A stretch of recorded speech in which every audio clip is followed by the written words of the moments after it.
Hello guys, welcome back to another video. So in this module we're going to talk about ICT Advanced Market Structure with order blocks. First of all, let's talk about what identifies an order block. So we can start from page 1. Okay, so an order block, a bullish ICT order block, is the down candle or candles before a bullish move.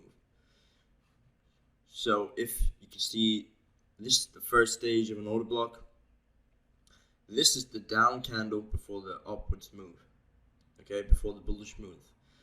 But if you see a group of down candles, that is also considered an order block as well. So if this was a 1 hour candle here, if this was a, let's just say a 15-minute candle, and this was a 15-minute candle, these would be considered as a 30-minute order block. So it's the single down candle or multiple down candles. You can group them together. After the price closes above the down candle, this confirms the order block. So you can see down candle, you tell yourself, okay, that's potential order block forming. And then we see the bullish move and it closes above this down candle. That confirms these groups of down candles as an order block. Okay, you could also use this one as well, but since they're grouped together, this is also confirmed. So both of them are confirmed. It really depends on how nimble you want to be. If you're a more loose trader, you can just use the group. If you want to really be precise, you can use this one. But sometimes being too precise means you might miss the move. So keep that in mind. So we have two ways to trade an order block after it's confirmed. We can trade it with an instant retest or rounded retest. So this is the two ways you would trade an order block. So after, an aggressive trader would use the instant retest, and a more conservative trader, where he needs more confirmation without like a market structure break, he'll use the rounded retest. So the moment price gets confirmed as an order block, instant retest is on the next candle or candles. Price will stab into the order block and rally. Okay, and you want to make sure you take profits when it does that, because it might come for a rounded retest, which would break market structure to the left first, or just simply have a retracement, something like this. It's not instant retest. A bearish ICT order block is the up candle or candles before a downwards move. So once again, if there's two consecutive up candles, you can classify that as one order block. Okay, that's where the extreme selling happened. When price is going up, the entities that move price, they're extremely selling into these up candles. Okay, and then they have displacement to the downside, which shows willingness, right? Just like an elephant in the pool, as ICT would say. That becomes confirmed when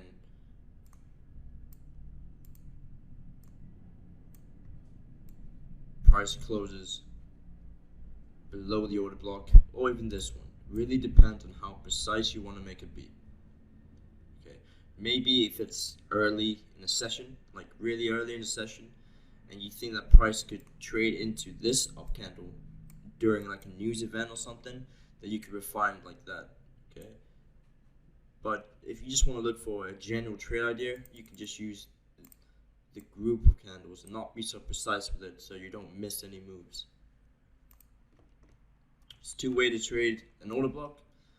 The first way is the instant retest, where you see it close and then it snaps right back instantly, and this is for aggressive traders. Or you could wait for a rounded retest, which would take some more confirmation, where you need, oh okay, I need the premium and the discount, and I need a market structure break to the left, so it's a rounded retest. Okay, so that's how you would trade an order block. Instant retest for the more aggressive trader, rounded retest for the more conservative trader. You have to figure out, okay, what are you particularly? Because I'm not going to be able to tell you. Now let's talk about instant and rounded retests, and I'll show you examples. So here's the first stage. Can you try guess what retest we're going to have here? So we have a market structure break in the market.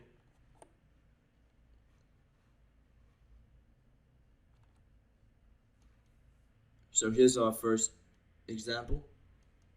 Can you try guess what type of retest is present here?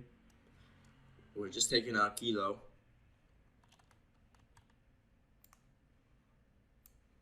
And you can see how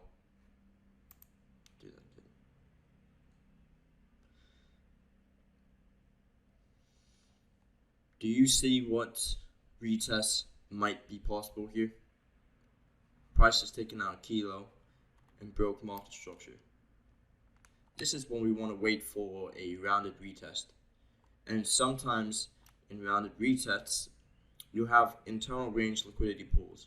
So if you can blend a liquidity pool with an order block, that makes it a high probability order block as well.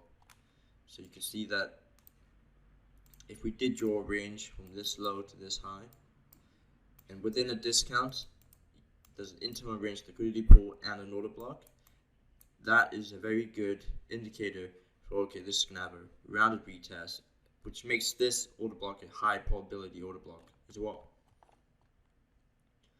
You can see that rounded retest has happened, takes out the liquidity pool into an order block that showed willingness to create a long-term low due to the fact that it's taken out stops here and broke market structure. Okay, very important you understand that. What about an instant retest? Well, let's say you see all these down candles here. If the intended move is up, they're actually buying every down candle. Okay, so an instant retest is the moment price closes above an order block and instantly retest it. And this is what I mean when you add all these order blocks together. This would be considered as one order block, because this is the daily chart here.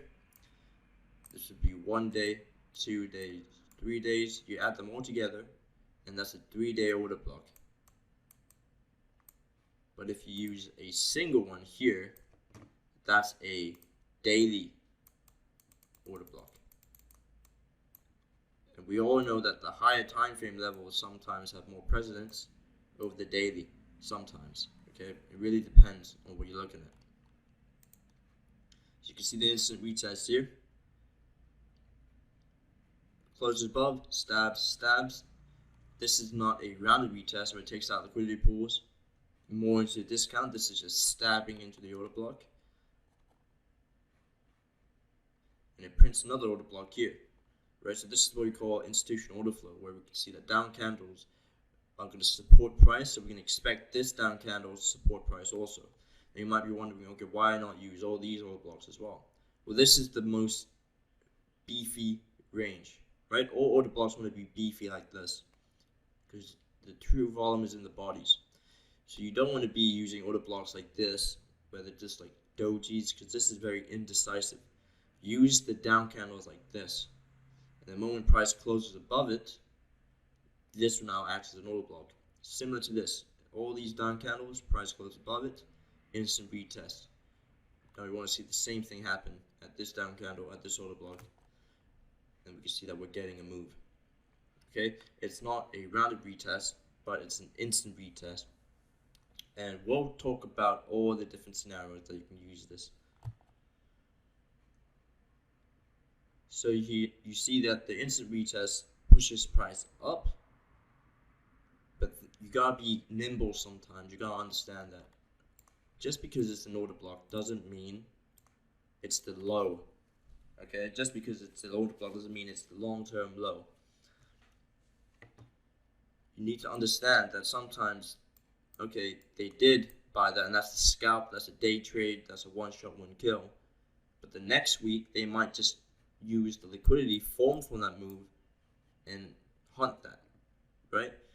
As opposed to a level like this, where it's already hunted liquidity and broke market structure. This makes these types of order blocks more of a structure approach. Okay, since we have low, low, we can anticipate a really nice swing points. Okay, as opposed to this order block here, sure it provided buying, we could have made money on that move, but look what it left: internal range liquidity from the clean lows, right? So why do people fail with order blocks? An ICT order block is a candlestick pattern. All candlestick patterns, such as fair value gaps or retail chart patterns, will fail if they are opposing the institutional order flow. Therefore, the reasons traders fail with ICT order blocks is that they are failing to trade aligned with the financial banks and institutions. I highlighted this red because that's exactly what you want to be doing every single fucking day, every single fucking week and month. You need to identify where do the banks and financial institutions want to move price, and your main goal is to trade with that. Because if you're doing a trade against that, you can just consider that as a low probability trade. And why people fail with order blocks is they're taking too many low probability trades. And if they did less and only focused on high probability trades, then they'd actually find way more consistency in their trading. So if you are trading an ICT candlestick pattern or retail chart pattern that is aligned with the banks and financial institutions, the pattern will have success. And I want you guys to realize that also retail chart patterns will work if they're following the banks and financial institutions. And that's why you'll see bull flags work sometimes. And the only time they work is if they're aligned with banks and financial institutions. But to identify what these guys are doing easily, we need ICT interbank methods. Alright, so if we just try to follow the banks and financial institutions with retail chart patterns, it wouldn't become successful. But retail chart patterns that follow the banks and financial institutions are successful. But get to the source, guys. The source is interbank ICT methods. That will give you exactly what's going on in price, the fucking narrative of what's actually printing on the charts, and that's why you can see so many interbank traders with consistent results and just really good trading with amazing logic and reasoning. It's not random. So, what's the keys to selecting order blocks? By understanding that candlestick patterns succeed if they are following institutional order flow, the key to selecting order blocks is then by determining what the current institutional order flow is. How do we do that? Well, what support levels are holding? Are lows holding? Are highs breaking? Let me draw this out. Okay, so if support levels are holding, support can come in terms of OBs, gaps, and liquidity. If all those things are holding on the way up, you can say that institutional order flow is bullish, right? And you also want to see the resistance levels that trade against it are breaking. That supports the idea of bullish order flow. Bearish order flow is just the complete opposite. This is when you'll see resistance levels holding price down with order blocks, liquidity, fair value gaps. It's holding price down, and you'll see support levels to the left, they'll just break. To to the right, sorry, they would just break. So what are you currently seeing then? Are you seeing bullish institutional order flow, or you're seeing bearish institutional order flow? This should do the thinking for you, and it should also take off a lot of pressure you might face as a trader. So if you're a person that can't really hold trades for a long time, it's because you're not trusting the order flow to do its job. So you have to desensitize that. You have to trust it, and then over time you do it over and over and over again, you'll eventually just trust it. We can determine the institutional order flow by determining what the narrative is. Okay, so the narrative comes from a long-term perspective, and then that will provide us the institutional order flow to use on the intermediate term perspective and even lower. So narrative can be found from a long-term perspective, and since the banks and financial institutions operate on the higher time frames. So let's talk about how narrative creates framework. Narrative aids framework. Narrative helps us create a directional bias for the upcoming days or weeks. Knowing this helps identify institutional order flow, which tells us which levels are supposed to break and which levels are supposed to hold. So what's the narrative here, guys? We have a kilo from the monthly chart, which is a support level, and we can see that confirmed with a market structure break. What's the institutional order flow here then? We can see that down candles are sending price up higher with displacement. Down candles are sending price up higher with displacement. So that's the narrative, bullish, because these down candles are pushing price up and resistance levels are breaking. Highs are not acting as resistance. They're getting closed cleanly above, and we have followed through every single candle.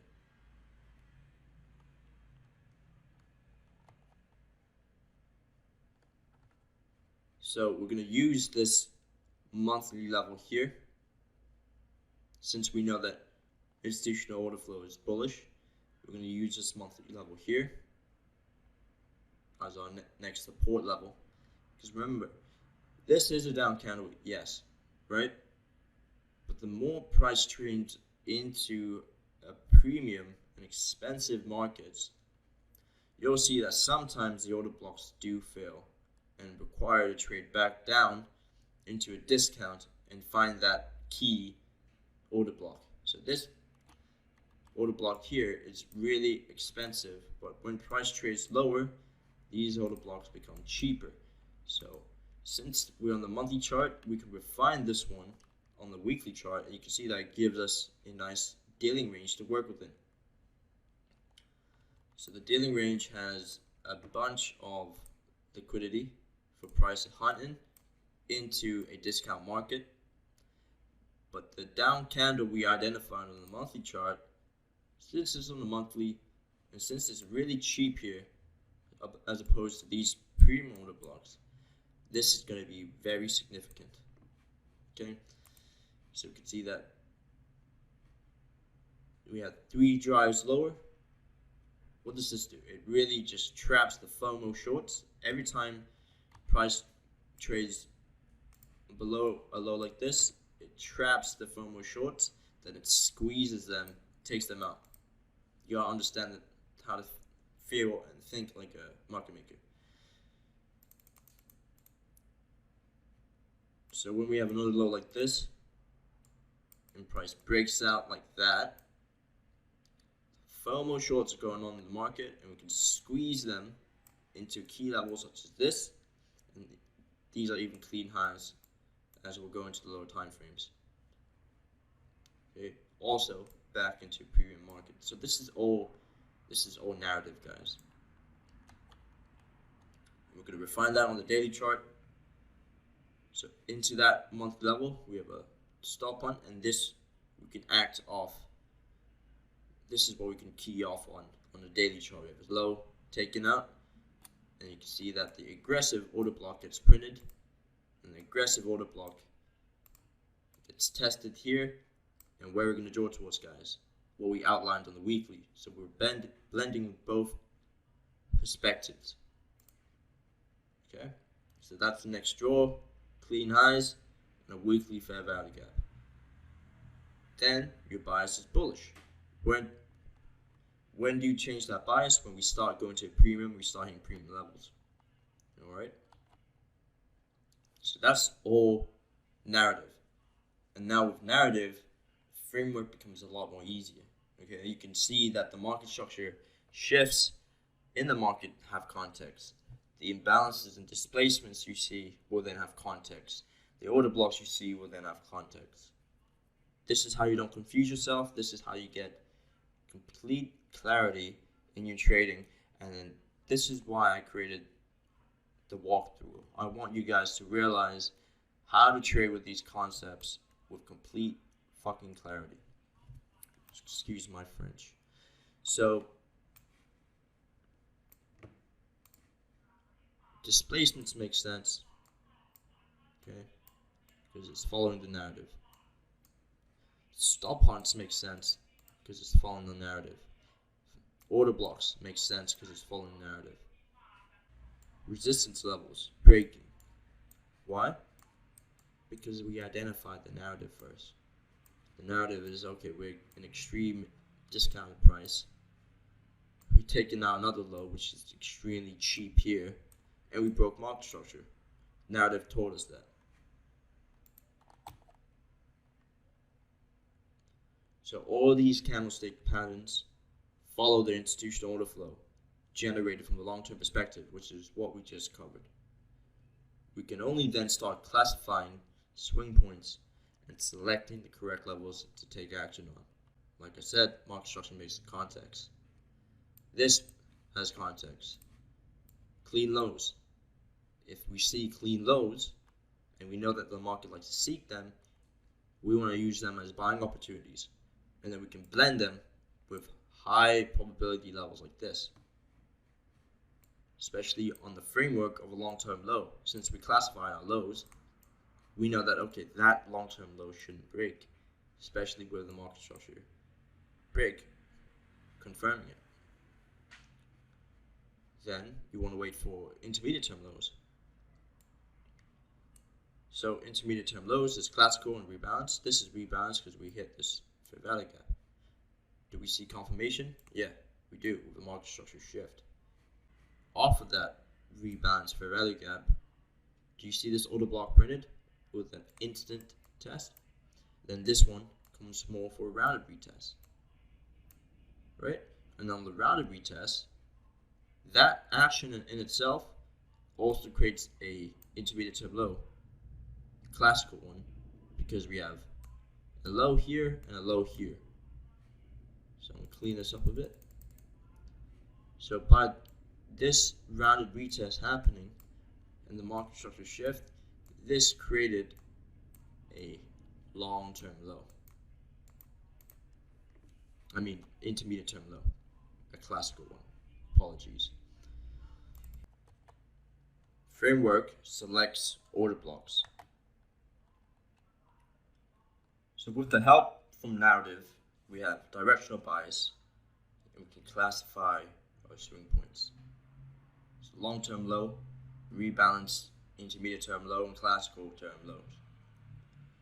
The intermediate term swing points will give us the framework. When choosing order blocks, we want to establish an intermediate term swing point first. So what are the two intermediate term swing points we have? We have a rebalanced swing point and a classical swing point. After an intermediate term swing point has been established, we can use order blocks to get in sync with the institutional order flow. So we understand this low should keep, and if this rebalance gets filled, that creates a rebalance or rebalance long-term intermediate term low. I get these words mixed up, my bad. So after that intermediate term swing point has been established, look at this down candle and how price has an instant retest of this. And the conservative trader that requires more confirmation in terms of the market structure shift, look at this rounded retest. Then the rounded retest created that classical intermediate term low. And then check out how the order blocks are then getting used to get in sync with the institutional order flow narrative that we have an idea. We want to see price trade higher, right? How is it going to do that? It's going to use order blocks to send price up higher. And then that's when you see 2 down candles here, you could be buying there. 2 down candles here, you could be buying there with a gap. There's 2 down candles here, you could be buying that, all the way until price trades back to a premium, or until your narrative says, I'm not sure what's going to happen next, so I need more information. Here is rebalanced intermediate term low, and you can see that this is a rounded retest. These down candles will use the same price higher. These down candles will use the same price higher. And that's how you do it, guys. That's how you use order blocks to get in sync with the narrative and with institutional order flow. There's also a hierarchy to order blocks. There's a parent order block, the order block that creates the swing, and subordinate order blocks, which you want to view as speed bumps. This is the low formed. We have more detail on the 1 hour chart. I'm going to wait for an intermediate term swing point to give us a framework to work within. And once that intermediate term swing point forms, like this one, these order blocks are the parent order blocks. Okay, so they create the swing, right? And these are key because they give us the framework on this low here. So you don't want to see an intermediate term low break, especially when it's keying off this. So that those intermediate term swing points and the order blocks they form are going to create the parent order blocks. Subordinate order blocks are these little speed bumps. So yes, this is a parent order block, but look at these down candles, right? They're just used as speed bumps to send price higher, because price can't go up with just green candles.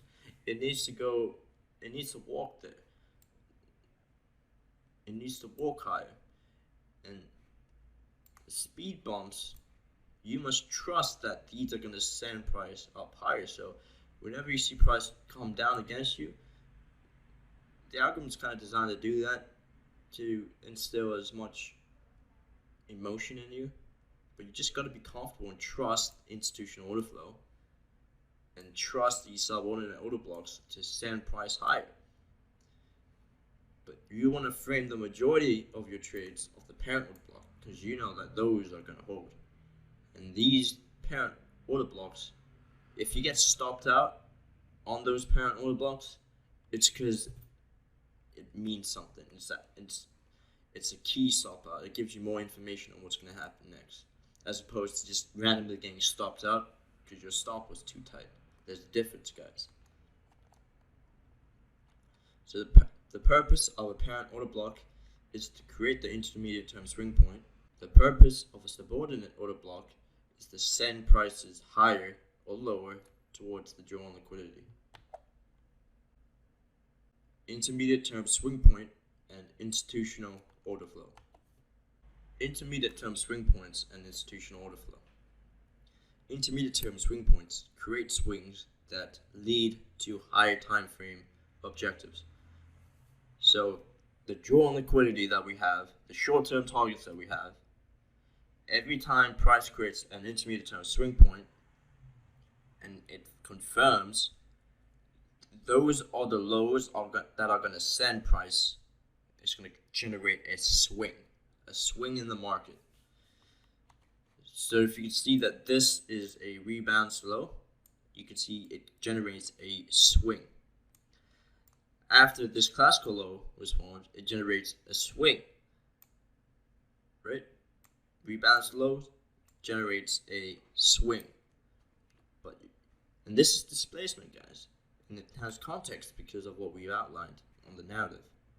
And the narrative is to trade higher into premium to where the magnets are, or where you have to rebalance, and where we also have to take out the clean highs. After the intermediate term swing point forms, we can expect price to have displacement towards our levels, and subordinate order blocks are used to send price higher. We want to trust price action to trend towards the higher time frame objective with institutional order flow. Institutional order flow, and no parent order blocks and subordinate order blocks, and the purpose of the both. Intermediate term lows, especially when they're established, should not be violated. Like I said, guys, this is market structure from an interbank level. And market structure kind of tells you what price is going to do next. So if you're expecting bullish prices like this, but then you see rebalance lows breaking, that's not a sign of institutional order flow being bullish then, right? Signs of institutional order flow being bullish is highs breaking, lows holding. And if a low did get taken out, then it trade right up higher again. Like this, these lows here. It trades right back up higher. So if price did close below an intermediate term low, from a market structure standpoint, then that's a sign that there's a potential reversal in the market. So every time these lows get taken out, you should never be disappointed, because there's no such thing as 100% trading. And there's no such business that only makes profits. Every business out there, a restaurant, hotel, whatever, there's going to be a cost of business, right? So whenever we take a loss, we know why our loss happens. It has so much logic and reasoning behind it. So that loss is not really a loss, it's a cost of business, which is amazing, since we understand our losses and we can use them to better our trading.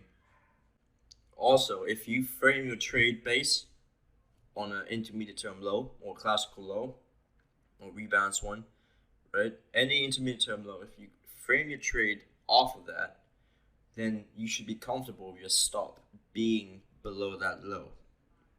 Because since it's an intermediate term low, it should hold. So if you see yourself getting stopped out before every move too early, try this next time. Try framing your trades, hence the name framework. Frame your trade off an intermediate term low first, and then start looking for trades. So an important reminder: the closer we get to our objectives, the lower probability the subordinate order blocks become. Right? So the closer we get, imagine we start trading in the premium now. These subordinate order blocks are just speed bumps. They're not really an intermediate term low or parent order blocks. So they don't have much significance. So if we do trade higher into oversold, overbought conditions, you gotta be aware that those might actually not hold. It might need to have a rounded retest. Okay? A rounded retest. This is because price trades more and more into oversold, overbought conditions, which is premium and discount. Okay, so it's always important to be aware of premium and discount conditions. That's how you have high probability trading. So now let's talk about framing a setup with high probability order blocks. And we can start off with framework and narrative. So how does framework and narrative make a high probability order block? So framing a setup with high probability order blocks. Before we start finding setups from a short-term perspective, we must use the framework from the intermediate term perspective. Therefore, a violation of the intermediate term low will be a cost of business with logic and reasoning. So we're not really looking for entries on the intermediate term perspective, we're looking to create some sort of idea here. We're looking to create ideas on the intermediate term perspective. Then with those ideas, we go into the short term perspective and we execute on it. So we can create a very favorable risk to reward situation. So when you want to frame your setups as well, you want to mark out the daily ranges, all right? This daily ranges also gives context between these frameworks and when you should see price expand and when it doesn't. All right, you can always see that these, majority of the time, these intermediate term lows form during important hours, right? This one, yes, as well, since you can see that it doesn't rally until midnight. It starts to rally, you see? So you gotta make sure that, okay, this is a low formed outside of important hours, but look, it doesn't move yet. It starts moving inside of important hours, right? Otherwise it wouldn't be consolidating. So now let's talk about fair value gaps and liquidity and how they make a high probability order block. So now that we're in an intraday short-term perspective where we're looking for entries, remember, we all want to frame our setup off an intermediate term low, okay? So that's what we frame the setup of, intermediate term low. Why is this an intermediate term low? Because of the fair value gap, okay? Now we can understand, okay, what's going on here in the short-term perspective as well. Well, we consolidated overnight in the largest session. Then this move right here broke below these lows, which is sell side liquidity in form of previous day's low and intraday's lows, induces shorts in the market, and this is all happening within a bullish context narrative, right? So when you see this stuff happening, but you know that on the long term is bullish, on the intermediate term is bullish, you should see these moves as trapping people, right? If you're just staring at the 15-minute and you saw that, you would be, oh, that's a market structure break, and I'm going to short the retest of that. That's because you're only looking at the 15-minute chart. But since we've done a top-down analysis the fucking proper way with clarity, we can see that long-term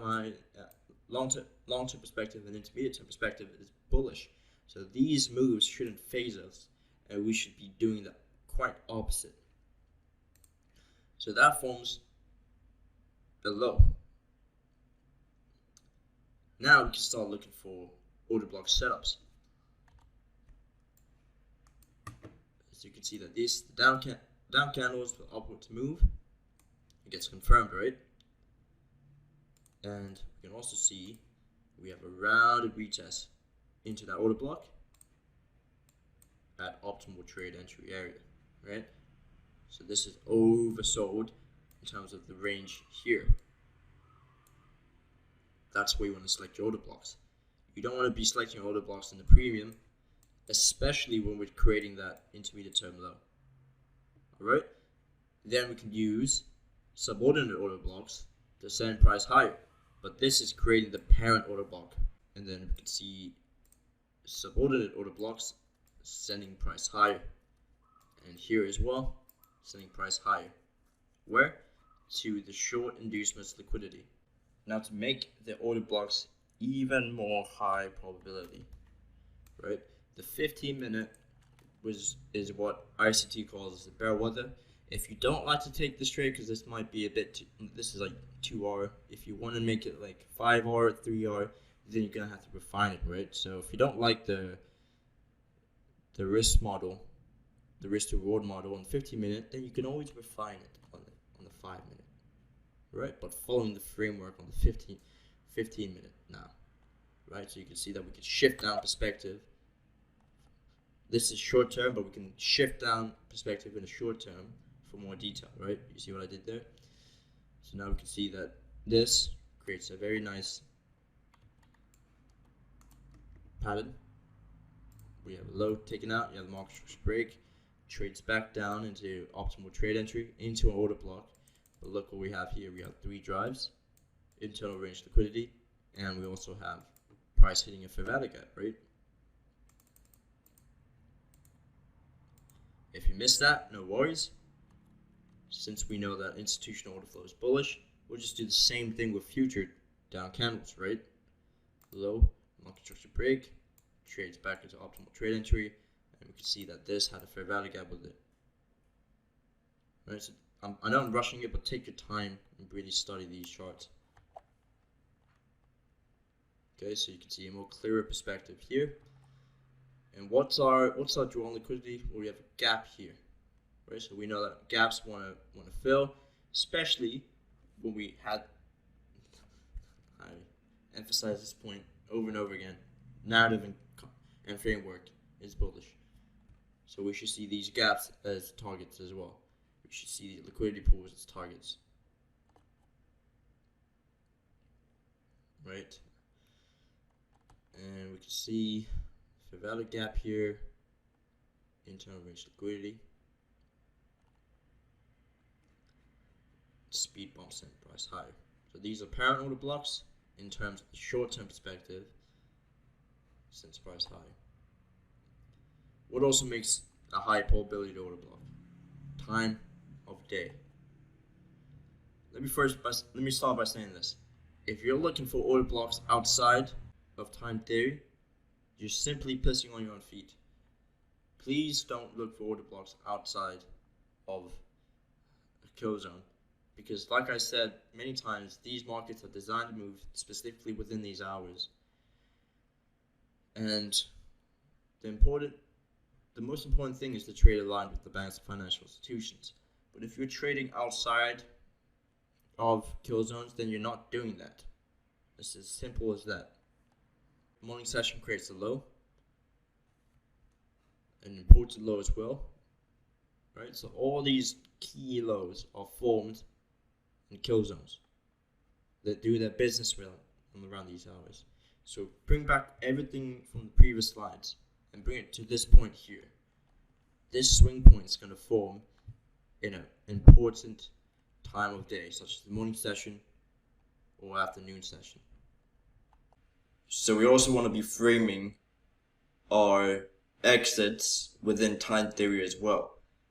So if you can see on the chart, we are about to hit that daily range close with the vertical line. So that's when you want to be looking for an exit strategy blended with price action, and that's why we have price running out the short inducements liquidity. So this would be a perfect exit for the daily range with entries found in the morning session and afternoon session. So how is this set up conservative? We have a low, we have a market structure break, and we have a return optimal trade entry. Do you see the rounded retest? Right? So rounded retest is for those more conservative traders. We have a low here, market structure break, we turn back into optimal trade entry with this order block, fair value gap, internal range liquidity, with time theory. So many factors to make you trust this order block, right? Not to mention the framework here, and the narrative from the dailies. So many factors. So rounded retest happens, and then since it's the end of the day, you want to close it, right? So it's outside of time theory, that's when you should close, especially when we're taking out short inducements liquidity. Now the aggressive trader, they're going to have a better risk to reward, since their stops are going to be a lot tighter. So here, invalidation level is below this low, because it's the fair value gap, the keying off of. Same trade would be net you 5R. But since conservative will have looser stops, since their stop is based on this here. Aggressive, they're basing their trade based on the order block or fair value gap. So here they're basing on the fair value gap, entry here, stop below here. Same thing here. You can also be aggressive with the order block So the down candle that forms the intermediate term low. You can see price stabbed is here, here, here. So all of this is what you would have to withstand its heat, but your stop is protected nonetheless. You can see that provides a high risk to reward since it's aggressive. But aggressive versus a conservative trader means that since conservatives have more confirmation and more conflict and less aggressive, they're gonna have stop outs a lot less. Aggressive traders are gonna have more stop outs, but they're gonna have higher risk rewards. So this comes to the close of the video, and I want to introduce you to the action step. So using the framework provided, identify order blocks with advanced market structure. So advanced market structure is long-term perspective, intermediate-term perspective, short-term perspective, classifying all these swing points, and then using that framework, identify the order blocks. So after you have classified your swing points, start identifying order blocks drawing to your higher time frame objectives. We know that intermediate term highs and intermediate term lows swing price towards the higher time frame objective. And these are the charts I want you to screenshot, and I want you to mark it up for yourself. Okay, using Paint or whatever you want to use, Photoshop, do your homework on these charts.